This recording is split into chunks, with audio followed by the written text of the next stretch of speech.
महंत श्री गंगा शरण जी महाराज। ऐसा करते हैं, इसमें कर देते हैं हर हर महादेव। तभी हम नॉर्मल यहाँ माइक वाले पे खड़े में हुए हैं बातचीत श्री है ना? गंगा शरण महाराज जी के साथ। उसमें भी तो यहाँ पे भी हम कुछ जो आध्यात्मिकता का डिस्कस कर रहे हैं, तो वो भी आई थिंक हेल्पफुल होगा उसी मुहिम में कि हम अलग अलग सोच और विचारधारा में समानता और असमानता दोनों देख रहे हैं ना। तो इसको मैं लाइव करके छोड़ रहा हूँ अभी तुम यहाँ पे देखते जाना, बोलो तुम ऑडियंस हो।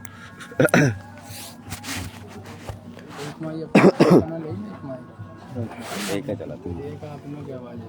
मैं 1 मिनट में आ गया महाराज जी। हाँ चल पकड़ा चलाओ फिर इसको बनाओ। कुछ चालू कर। ऑन है ना।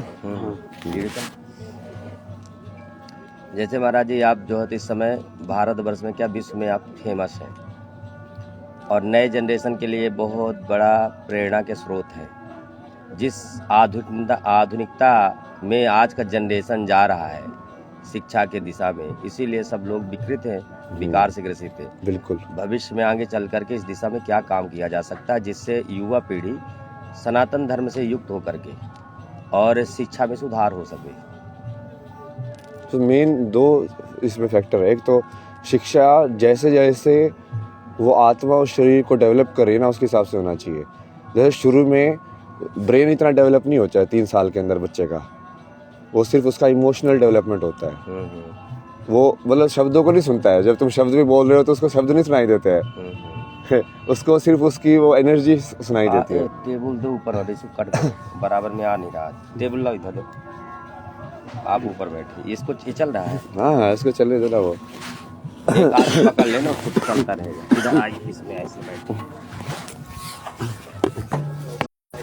इनका कैमरा हमारा ले लो, सामने से चल रहा है जी।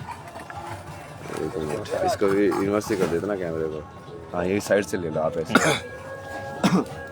बढ़िया भी आएगा कैमरा।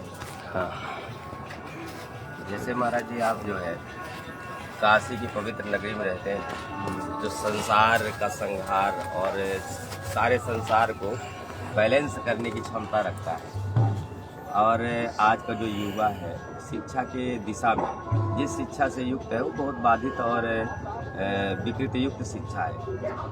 आपने वो शिक्षा ली है, उससे आप आध्यात्म में आए। अब आगामी समय में अपन या युवा पीढ़ी के लिए शिक्षा की दिशा में क्या कर सकते हैं? जिस विडम्बना से नवयुवा पीढ़ी गुजर रहा है या उसमें जाके व्यस्त हो रहा है, उसके लिए कौन सी शिक्षा क्या किया जा सकता है?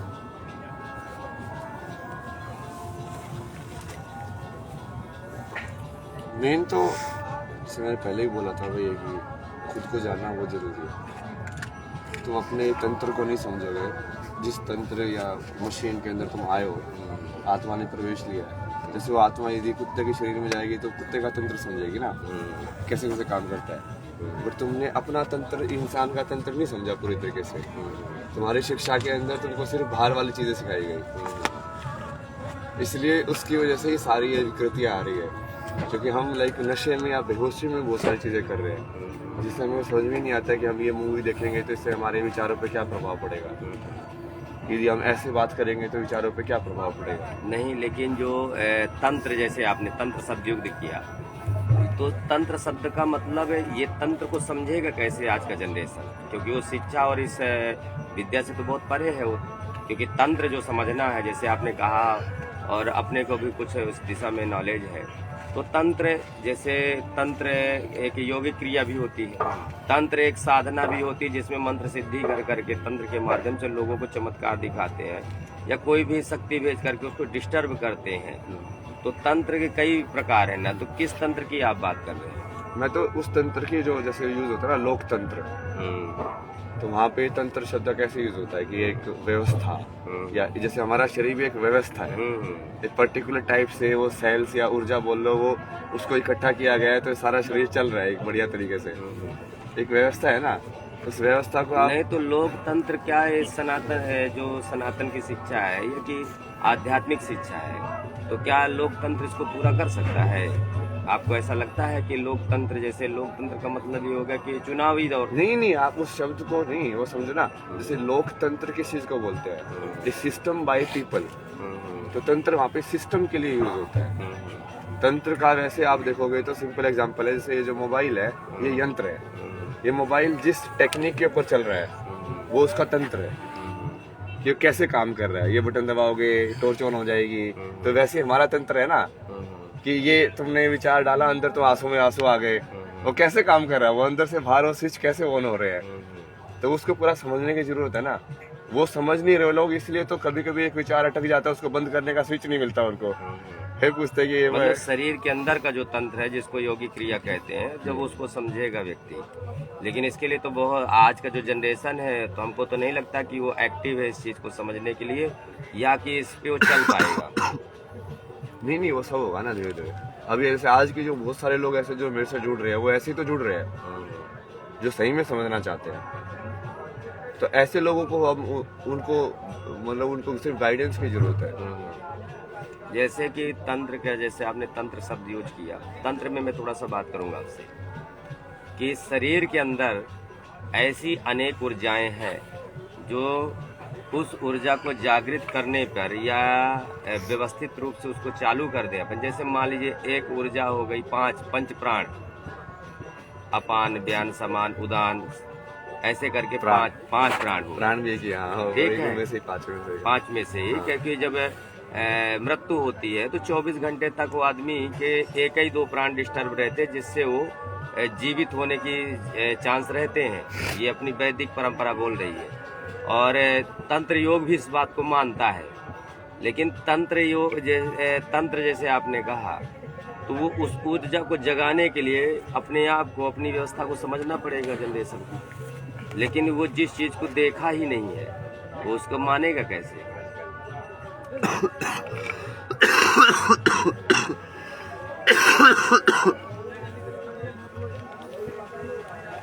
इसीलिए तो हम विज्ञान और आध्यात्मिकता को एक करें ना, कि उसको मानने की जरूरत ही नहीं है। हम तुमको दिखाएंगे कि वही चीज विज्ञान है,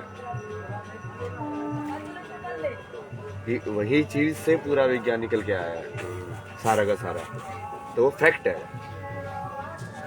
तो उसको ऐसा नहीं है कि आपको मानना पड़ेगा फिर आप कुछ करोगे, नहीं।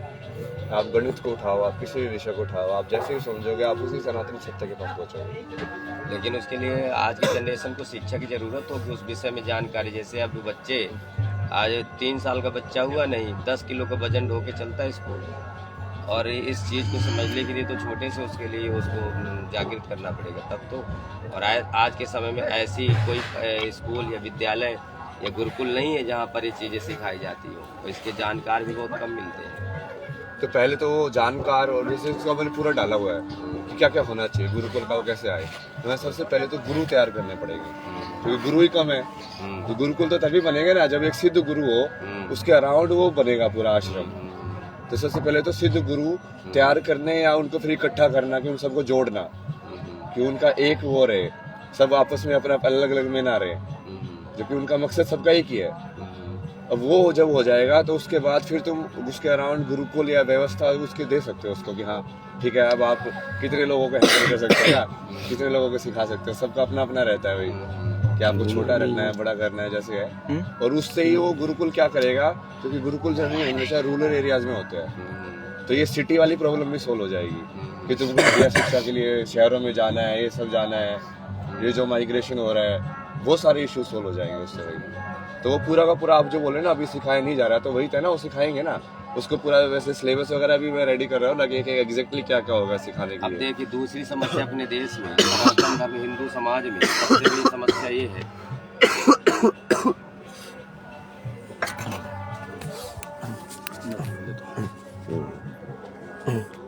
जो हिंदू समाज है और जो सनातन धर्म है, आज के समय में सबसे बड़ी प्रॉब्लम तो ये आ रही है कि हिंदू के एक ही बच्चा होता है, ठीक है, और उस एक बच्चे को इतना प्रिय होता है कि वो स्कूल भेजे, कि फौज में भेजेगा, कि साधु बनाएगा, क्या करेगा, कि जिस शिक्षा की आप बात करें उस शिक्षा में देगा बच्चे को। नहीं, वो शिक्षा अलग नहीं है ना, यही तो मैं बोल रहा हूँ। अभी तो जैसे लोग सोचते हैं ना कि गुरुकुल में भेज दिया तो ये वेद पढ़ेगा, बट ये नौकरी कैसे करेगा। तो मैं वही बोल रहा हूँ ना, विज्ञान ही है वही चीज। तो तुम उस चीज को समझोगे तो तुम नौकरी में भी तो बढ़िया हो जाओगे। तो वो अलग अलग है ही नहीं जब चीज, कि प्रैक्टिकल चीज अलग एजुकेशन है और आध्यात्मिकता की अलग एजुकेशन है, वो अलग अलग नहीं होगी, एक ही होगा। लेकिन आज जो मानसिकता है कि जो संस्कृत पढ़ेगा तो कहीं ऐसा ना हो कि आपकी तरह बाबा हमारी तरह बाबा हो जाए, नहीं तो उसको इसका भी वह तो रहेगा। नहीं वो मैं समझ रहा हूँ, वो है ऐसा भी, पर वो अभी जैसे जैसे जागरूकता बढ़ रही है ना लोगों के अंदर, जैसे बाहर वाले लोग हैं, मैं उनको इसीलिए काइंड ऑफ लाइक कनेक्ट करना चाहता हूँ ना, कि जर्मनी में संस्कृत के ऊपर बहुत रिसर्च हुई है उन लोगों ने, ठीक है, और अमेरिका में भी जैसे सारे कंप्यूटर के उन्होंने जो सिस्टम डिजाइन किया ना, जैसे उसको सिस्टम डिजाइन बोलते हैं लोग, वो पूरा का पूरा संस्कृत के व्याकरण के हिसाब से बनाया उन्होंने। तो अब ये चीज जो भारत वालों को बोलते हो तो वो हंसी मजाक उड़ाते हैं, लेकिन हाँ तुम सनातनी कुछ भी बोलते हो, हमने पहले विमान बनाए थे, हमने ये भी कर दिया था, ऐसे ही फेंकते रहते हो कुछ भी। बट वो चीज जब सत्य के अंदर जब उसको झुठला नहीं पाओगे, जब वो हर एक प्रमाण से वही चीज निकल के आएगी, तब क्या करोगे? तब उसको बोल नहीं सकते ना कि आप ये चीज ना नहीं होनी चाहिए, क्योंकि तब आपके पास भागने का कोई औचित्य नहीं है। लेकिन शास्त्र ये कहते हैं कि कलयुग के चतुर्थ चरण में धर्म और धर्म से संबंधित ज्ञान ये नष्ट हो जाना है, और हम लोग किस दिशा में काम करने जा रहे हैं उसको जागृत करने में। तो आपको क्या लगता है कि कलयुग का प्रभाव या कि हम लोग जीतेंगे? कौन? नहीं जीतेंगे तो हमें, कृष्णा ही जीता ना हमेशा, जीता तो कृष्णा ही है। लेकिन कलयुग कहते हैं, शास्त्र कहता है आयम तो युग धर्मो ही वर्तते कस्य दूषणम। जो युग का धर्म होता है वो धर्म नहीं छोड़ता। जैसे आम में खटास होती है, शक्कर में मीठापन होता है, उसको कहीं भी डाल दीजिए तो वो उसका अपना धर्म नहीं छोड़ता, खट्टा खट्टा ही रहेगा, मीठा मीठा ही रहेगा। हाँ, ये बिल्कुल सही आपने पकड़ा धर्म का। मैं लोगों को बहुत बार समझाता हूँ कि धर्म का मतलब है कि अपने प्रकृति के हिसाब से वो चीज हो जाना। जैसे सूर्य का धर्म है सूर्य होके रहना, है ना, कि वो बस उसका चमकना है, गोल गोल घूमना है, वो उसका धर्म है भाई। यदि वो वैसी चीज नहीं करेगा तो बाकी चीज संतुलन में चल ही नहीं पाएंगी। तो हर एक चीज दुनिया के अंदर अपना अपना धर्म निभा रही है, उसी चीज को तो समझना ना। अभी तो जैसे धर्म हम क्या बोलने लगे, हम सोचते हैं कि किसी परंपरा को फॉलो करना धर्म होता है, ये पूजा नहीं की तो मैं धार्मिक नहीं रहा। वो चीज तो थी ही नहीं। वो असली जो आध्यात्म का जो जवाब है उसको समझने वाले कितने कम लोग हैं। बट वही कोशिश है ना कि बार बार जैसे लोग पूछते रहते हैं, बहुत लोगों को मैंने समझाया कि धर्म का असली मतलब ये है, सनातन धर्म जिसकी बात कर रहे हैं वो चीज को समझना है। जिस तरीके से ब्रह्मा ने सृष्टि की संरचना की है उन चीजों को समझना है। तो उन चीजों को समझोगे तो विज्ञान भी वही है और आध्यात्म भी वही है। लेकिन आप ये बताइए, जैसे एक गार्जियन अपने बच्चे को जैसे अच्छा एजुकेटेड कर दिया, जो आज की शिक्षा पद्धति है, ठीक है, अब उस जनरेशन को अपन इस आध्यात्म में कैसे लाएंगे? बहुत कठिन काम है। जो आदमी आध्यात्म में नहीं लाना, आध्यात्म और विज्ञान को एक कर देना है ताकि वो अलग अलग रहे ही ना।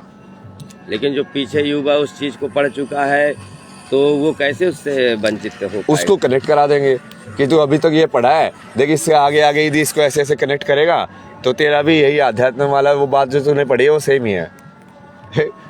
लेकिन वो कैसे फील करेगा? हर व्यक्ति की क्षमता नहीं है कि आपकी तरह उसको फील कर जाएगा। चलिए बाबा जी, ठीक है, वो नहीं भी कर पाएगा, वो तो कर्म है ना सबका।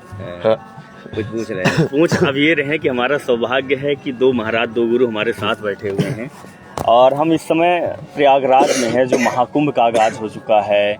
संगम नगरी के तट पर माँ गंगा के किनारे आप भी बैठे हुए हैं, मठ लगा हुआ है, शिष्यों का आना जाना होना है, महाराज जी भी हैं। कोई IITN बाबा बोलते हैं, कोई बोलता है कुछ और, कोई यूरोस्पेस की बात करता है, लेकिन ये कल की बाबा है। अब सवाल ये है कि हम इस महामंथन में हैं, इस महाकुंभ में हैं। महाकुंभ सनातन का महाकुंभ है, धर्म का महाकुंभ है, सत्य का महाकुंभ है, और शिव के हर कोई उपासक है। एक शक्ति की तलाश में हम यहाँ बैठे हुए हैं। बाबा जी, आपको क्या लगता है कि वो शक्ति की तलाश हम कितने शिद्दत के साथ कर रहे हैं? कैसे हम अपने आप को बदल रहे हैं? कैसे हम तलाश रहे हैं उसको? देखिए, क्या है कि जैसे हम इसको प्रचलन में कुंभ जानते हैं। हाँ। कुंभ का महत्व कोई नहीं जानता। हाँ। कुंभ की भूमि में नहीं है। हाँ। हम साधना की भूमि में है। और साधना मतलब किसी शक्ति की उपासना। शक्ति की उपासना शक्ति की गोद में ही हो सकती है। जैसे माँ का प्रेम केवल माँ की गोद ही महसूस करा सकती। पिता भले अबोध बच्चा होता पर वो जान जाता है कि हम माँ के गोद में है कि पिता के गोद में है। ठीक है, तो शक्ति की उपासना केवल माँ के गोद में, शक्ति की ही गोद में हो सकती है। तो ये साधन, ये जो कुंभ का वातावरण चल रहा है ना, प्रदर्शन चल रहा है, ये कुंभ उस प्रकार से नहीं। पहले का जो कुंभ होता था तो बड़े बड़े साधु संत एक गोद में बैठ के एक छत्र के नीचे साधना करते थे, शक्ति को जागृत करते थे, प्राप्त करते थे, मासु उपासना करते थे। ये जितना आडंबर देखने को मिल रहा है, ये चमत्कार देखने को मिले, चमचमाने, तो ये कि ये जनता को प्रलोभन या प्रफुल्लित या पिकनिक ऐसे स्थल की तरह प्रदर्शित। इसको आप आडंबर मानते हैं? आडंबर नहीं कह सकते हैं, लेकिन जो व्यवस्थाएं चल रही हैं, तो कहीं ना कहीं साधना को बाधित करने की व्यवस्था है। मतलब सिद्धियों के बीच में नहीं अटकना चाहिए ना। सिद्धियों में जो अटक गया वो फिर वो शून्य तक नहीं पहुंच पाता है। तो यदि तुम किसी की सिद्धि देख के ही उसे इम्प्रेस हो गया कि हाँ इसको ऐसा करना आता है, ये कर सकता है, तो वो फिर तो कर सकता है ना, वो नहीं करने वाली स्टेज पे नहीं पहुंचा ना। नहीं करने वाली स्टेज पे आएंगे ना शिव। तो क्या शिव के उपासक, शिव की भक्ति शून्य तक पहुंचना है? और उस शून्य को कैसे डिफाइन करेंगे? शून्य क्या है? जिस शून्य की बात हर कोई करता है, कल की महाराज करते हैं। नहीं, वो तो बहुत बार हो गया ना डेफिनेशन, इसको बंद ही करते हैं ना, अभी हो गया ना। चलिए। और कोई शिक्षा के ऊपर बात करे थे, बेटर थी ना वो। हाँ, शिक्षा के देखिए, जैसे आपने शून्य कहा, शून्य शरीर के अंदर है। जैसे जब महाराज जी ने जैसे कहा कि अब हम तो महाराज ही कहेंगे, क्योंकि भगवान का उपासक महाराज ही होता है, ठीक है, वो किसी भी वेश में किसी में हो। दुनिया क्या कहती है उससे फर्क नहीं पड़ता है। अपने सिद्धांत, जैसे कोई भी वस्तु अपना धर्म नहीं छोड़ती है, ऐसे ही हमें अपना धर्म नहीं छोड़ना चाहिए। कौन क्या कह रहा है उससे कोई फर्क नहीं पड़ता। हम जिस रास्ते पे चल रहे हैं, जिसकी प्राप्ति की बात कर रहे हैं, तो वो उसकी प्राप्ति शून्य, जैसे आपने कहा, शून्य शरीर के अंदर ही। जैसे अब शरीर के अंदर 7 चक्र है, जिनको आप यूट्यूब वगैरह बहुत से सोशल मीडिया में वो चल भी रही, लोग उनको ध्यान नहीं देते, लेकिन कहीं ना कहीं वो 101% सत्य चीजें बनी हुई है। लेकिन उस तरफ जाना, उसको फील करना। हमारे जो 7 चक्र हैं, मूलाधार जो चक्र है, मूलाधार में शून्य होता है, जहाँ से हम मल त्याग करते हैं, शरीर के अंदर वो शून्य है। जब वो चक्र जागृत होता है तो मूलाधार में गुदा स्थान में चारों तरफ हल्का हल्का तेल होता है। प्राण के जो शरीर की जो संरचना है और शरीर का जो एनर्जी है, उसी मूलाधार, वो घड़े की तरह होता है। शरीर की जो एनर्जी उसी मूलाधार में बसी रहती है, मतलब जाके गड़ी रहती है।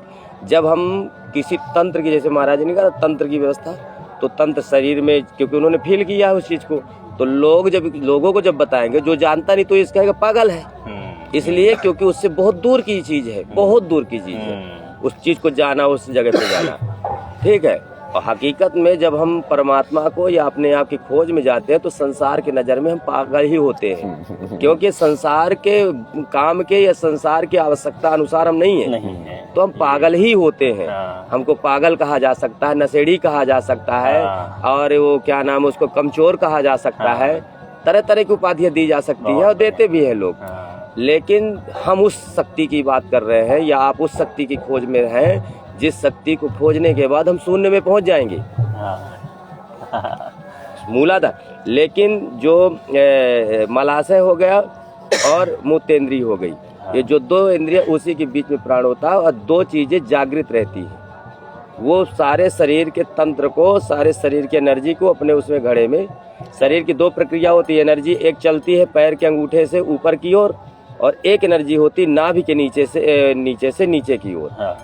प्रायः सभी लोगों की जन्म के बाद, जन्म से पहले तो ठीक रहता, जन्म के बाद लोगों की जो एनर्जी है वो नीचे की ओर जलने लगती है। जिस दिन हमारी एनर्जी ऊपर की ओर जलने लग जाएगी, तो शून्य से हम उठेंगे और शून्य में ही जा करके समाप्त हो जाएंगे।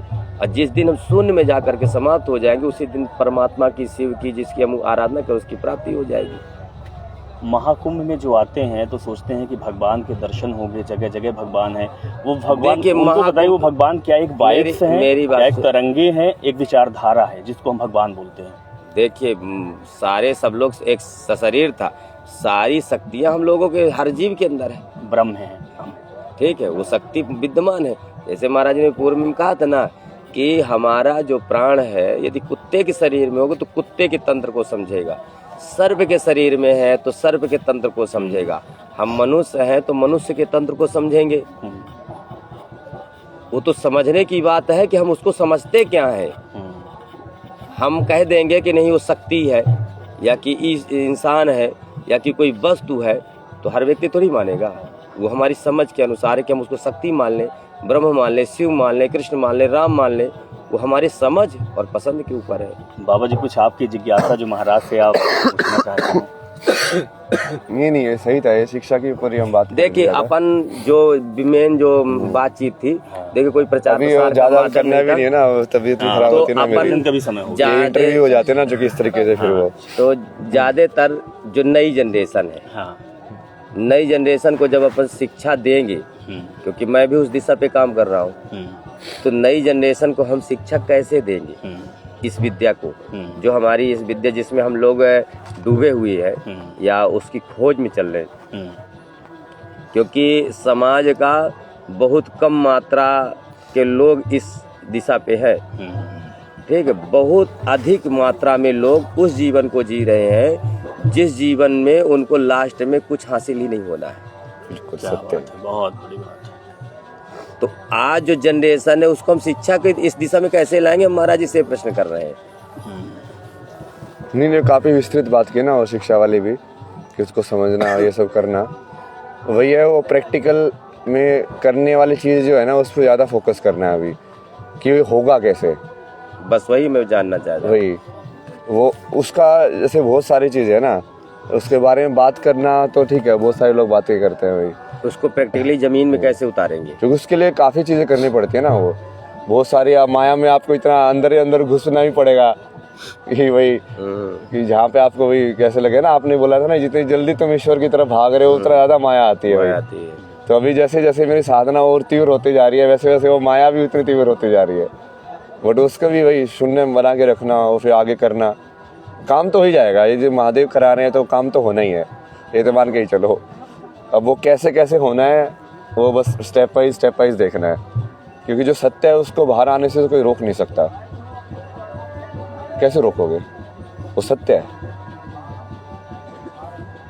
लेकिन अभी की जो व्यवस्था है तो नहीं व्यवस्था तो लोगों ने बनाई है ना, और वो लोगों की बनाई व्यवस्था जरूरी नहीं है ना कि वो व्यवस्था मतलब क्या, धरती के इतने सारे प्राणियों में एक इंसान एक प्राणी है जिसने अपनी व्यवस्था सिविलाइजेशन बना के वो ये सोचता है कि उसमें जी के कि वही सारा संसार है। वहाँ पे शेर अपनी व्यवस्था में जी रहा हो जंगल के अंदर, उसका मतलब नहीं तुम्हारी व्यवस्था से, नहीं कोई मतलब है ना। तो ये व्यवस्था तो ये टेम्परेरी चीज है, ये बनती है बिगड़ती है, ये ऐसा है नहीं कि बिगड़ नहीं सकती, पहले भी बहुत बार बिगड़ी है, नहीं बनाई है लोगों ने, तो वो अभी भी हो सकता है, क्यों नहीं हो सकता। चलिए बहुत अच्छा, हमको तो बहुत खुशी है कि नए जनरेशन को कुछ ऐसा मार्ग मिले, क्योंकि जीवन तो पूरा होना है सबका, अमर तो है नहीं कोई, ऐसा कुछ काम करके जाए कि नया जनरेशन इस दिशा में काम हो, जो हमारा सनातन धर्म है उस दिशा में काम हो, ऐसा काम हो, ऐसी संरचनाएं हो समाज के बीच में, ऐसी व्यवस्थाओं का निर्माण हो, विद्यालय डले उनमें सारी चीजें हो, तथास्तु अपन लोग भी सहयोग करेंगे, सब होगा, आपने जो बोला वो सब होगा। चलिए तो दर्शक है, क्योंकि बाबा जी भी लाइव थे और महाराज जी भी लाइव हैं, तो जो ये संवाद चल रहा है प्रयागराज की धरती में एक महामंथन चल रहा है। नहीं अब बंद कर दिया ना, हो गया ना, महाकुंभ चल रहा है, हाँ, जिसका अमृत पान लोगों को मिलेगा। हर हर महादेव, हर हर महादेव, हर हर महादेव। चले हाँ यहीं पे भोजन किया, हाँ यहीं हो जाएगा, ले आए। नहीं अभी बैठते ना यार, वहाँ पे बिस्तर लग गया, बैठा जाए, यहीं आराम से बैठना है ना। वो बिस्तर वाले में लग गया, वहीं पे कुटिया में, वहीं पे महाराज जी वहीं पे खाना खाएंगे। चलो वहीं पे चलते हैं। तो वही तो मैंने बताया ना, मेरे को साधना के लिए से आपको अकेला चाहिए ना, मुझे भी थोड़ा चाहिए होता ना कि हाँ जहाँ पे मैं आराम से बैठ जाऊँ। बंद करो अडम्बर, इसको अडम्बर। चलिए मोबाइल चलिए चलो साधना महादेव मिलते ना, बाय बाय, हर हर महादेव।